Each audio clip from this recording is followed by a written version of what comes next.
ทุกคนมื้อนี้จะมาสัมภาษณ์เบาเตียนคนรอมาใส่บิดกบเนาะนี่เพิ่นกำลังยืนสัมภาษณ์ถาสัมภาษณ์อยู่เป็นได้เบาเตียนวิธีใช้บิดกบบอกพี่น้องทุกคนนะเจ้าสบายดี FC ทุกคนเนาะทั้งภายในและต่างประเทศเป็นทั้งภาคอีสานแล้วก็ทั้งสหรัฐอเมริกาเนาะทั้งพี่น้องทั้งไทยเนาะคืออันนี้จะเป็นเบ็ดกบพี่น้องนี่มันจะเป็นคันแล้วแต่ผู้สิเฮ็ดเนาะนี่คือเบ็ดกบแบบบ้านๆพี่น้องคือวิธีนี่ต้องมีนี่เหยื่อนี่เหยื่อย่างนี่อันนี้ขี้กระเดือนพี่น้องโอ้คันบ่ใส่อีหยังที่เดือนเนี่ยเบ็ดกบเนี่ยบ่กินเนาะบ่กินต้องใส่เดือนอย่างเดียวใช้เดือนอย่างใช้เดือนก็ต้องบ่ให้ใช้เดือนตายเด้ต้องเฮ็ดละงิละงองเลยนี่วิธีเอาเข้าใกล้ๆกล้องวิธีบีกเนี่ยบีกให้พี่น้องเบิ่งดูวิธีเอานั่นน่ะจับนี่จับใส่เบิ่งเด้อทุกคนแบบนี้นี่นี่มันต้องหาหัวมันเนาะหัวมันกันอยู่นี่มันจะมีกันบ่อันนี้มันนี่เห็นบ่นี่เบิ่งแล้วทุกคนเด้อเฮาบ่ต้องไปเสียบหัวมันให้มันตายได้ขึ้นในกล่องนิดนึงให้ทุกคนประมาณนั้นอันนี้เด้อพี่น้องเด้อนี่เอาลงอีกต่ำๆนะนี่นี่ทุกคนจะได้เห็นชัดเจนเลยนี่บีบนี่จับเบ็ดแบบนี้มันละเงาะละแงะเลยมันโอ้นี่วิธีเนาะโอ้วิธีแบบแต่เดือดน้ำบันเนาะนี่เนาะเดือดน้ำบันแต่พอได้แม่นมาเสียบไปซี่นี่อันนี้คือว่าบ่ได้อันนั้นเด้อพี่น้องเด้อแบบสาธิตให้ FC เบิ่งเนาะว่าวิธีใส่วิดกบผู้ใดที่เคยใส่แล้วอาจสิฮู้แต่คนที่บ่ฮู้เนาะว่าวิธีใส่แบบนี้แบบนี้เอาแล้ววิธีฮอดพุ่นเด้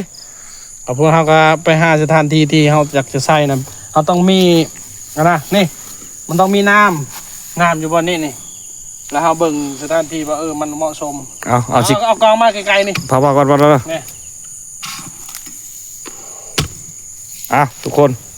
สิให้วิธีเลยมันต้องมีน้ำซ้ำนี้ถึงจะมีบ่มีน้ำพุ่นกระยากบเนี่ยมันมักอยู่ไกลๆแม่น้ำเพราะว่ามันจะคิดว่ามันจะมีเยื่อนะอยู่นี่นะมันจะมีอาหารกันกินนะแล้วก่อนอื่นแต่สำหรับคอยเนี่ยคอยจะใส่นี่แบบนี้ได้ใส่ไปได้นี่มันต้องแบบนี้นี่ปัดให้มันแป้นนี่ต้องลงทุนเลยนะเปื้อนแน่นิดนึงเนาะเนี่ยคิดว่าได้แท้บ่ได้แท้นี่จะน้อยได้เบิ้งรถ8:00นี่นะ1,000%นี่8:00 กลางคืนนี่ไปย่ามรถแล้วนี่สูงซ้ำได้ใส่นะบอกทุกคนเลย10 เซนเนาะแต่ว่าอันนี้เขาต้องเสียบให้มันแน่นได้เสียบแน่นถ้าบ่แน่นนี่หัวกบมันยันกบเท่าถือบ่มีอยู่กบใหญ่ประมาณโต2 โลนี่หัวมีเลยเนาะแต่ว่ายากเนาะสิหาได้เนาะตัวนี้เนาะแม่นเลย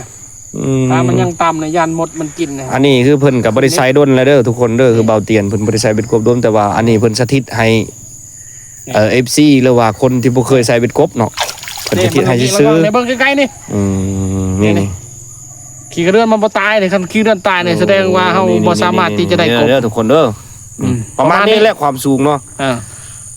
สิฝากให้ FC ไว้จังได๋ฝาก FC เนาะผู้ใดที่มักฮักในการหา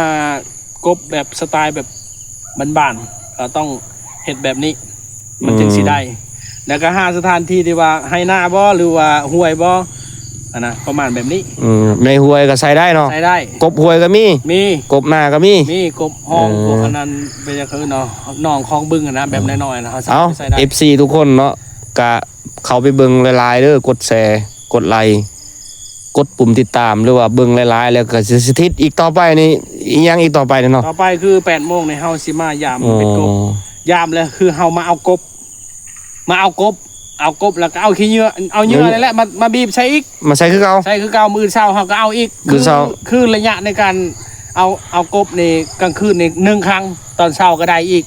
ตอนกลางคืนก็ได้แต่ว่าบ่ฮู้ว่าได้น้อยหลายๆเนาะบ่ฮู้แต่ว่าส่วนหลายน่ะบ่ต่ำได้4-50ถ้าในเมื่อก่อนสมัยเอาเตียนยังน้อยแต่นี่บ่ฮู้ว่าสิได้หรือบ่ใหญ่จักปีเลยบริษัทเป็นกบนี่เกือบ10 ปลาย20 ปีแล้วอันนี้คือว่า FC เพิ่นขอห้องมาถ่ายคลิปเนาะแม่นถ่ายคลิปก็เลยว่ามีโอกาสแล้วเฮาก็เลยสาธิตว่าเตียนเนี่ยเป็นคนบ้านนอกอีหลีบ่อันนี้แหละลูกชาวไร่ชาวนาแล้วเนี่ยไผบ่เคยผ่านตัวนี้บ่แม่นคนบ้านนอกแล้วนั่นน่ะอันนี้คือการแบบใส่เบ็ดกบเด้อทุกคนเด้อFC ว่าพังลาวพังไทยเนาะผู้ใดที่ยังบ่เคยใส่หรือว่าทางสหรัฐกับบ่เคยใส่เป็นกบหรือว่าใส่แล้วแต่อดีตแต่กี้เนาะแต่สมัยน้อยแต่ปัจจุบันนี่ก็บ่เคยใส่ก็เบิ่งคลิปนี่แหละติดตามเตียงทองอันใดก็ได้เนาะ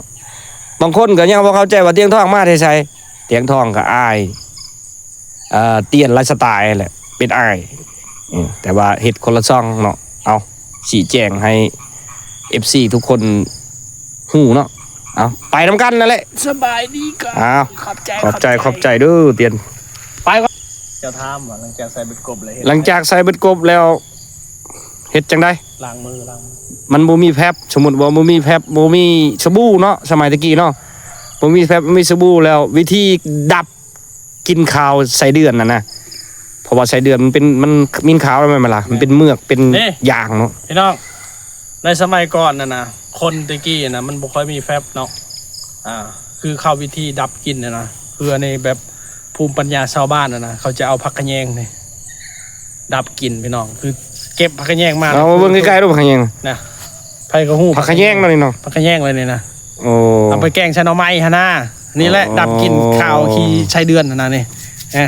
ถามว่ามันได้ ย่องบ่ ย่องและย่องใส่นี่ เอาย่องให้เบิ่งดู นี่ โอ้หอมบ่มัน หอม โอ้ยอยากให้ FC มันเข้ากล่องได้เด้เนาะ นี่อันนี้คือว่าวิธีเนาะ อ้าว ตะกี้แต่ยกนี่ก็บ่ว่าเนาะมันมีแพบมีสบู่เนาะ แพบมีสบู่มียาละสะหัวแล้วก็ ก็ บ่ใช้ก็ได้ บ่ใช้ แต่ ก็ อัน ได้ นี้คือคิดย้อนอดีตนะ ยอดดีเนาะ อันนี้ โอ้ เอาทำนี้ละพี่น้อง นี่แหละ สถานที่รอบๆนั่นแหละ FC นี่เราเตียนเพิ่นก็มีขากล้องกันนั่นแหละอยู่ประมาณนั่นแหละทุกคนมีขากล้องกันเพิ่นก็ถ่ายคลิปด้วยกันนั่นแหละฝากติดตามเพิ่นในเด้อเตียนไลฟ์สไตล์และก็เตียงทองอันใดก็ใด